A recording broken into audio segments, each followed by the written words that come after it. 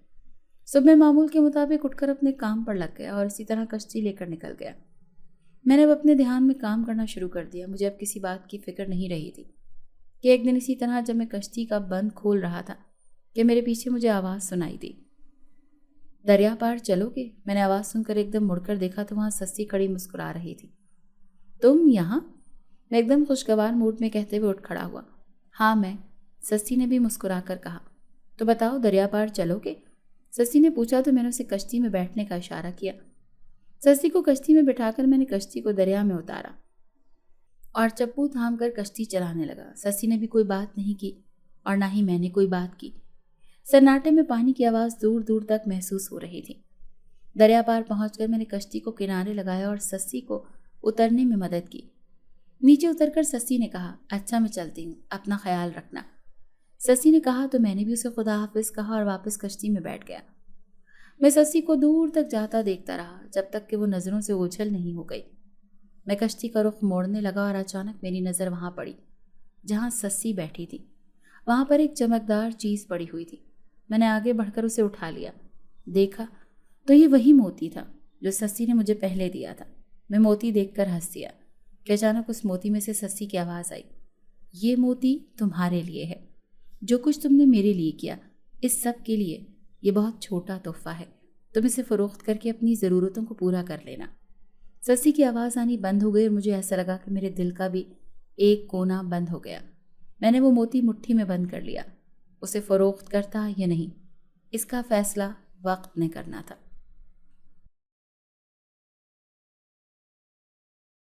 اگر آپ کو آج کی ہماری کہانی پسند آئی ہے تو اسے لائک کیجیے اور اپنے پیاروں کے ساتھ شیئر کیجیے۔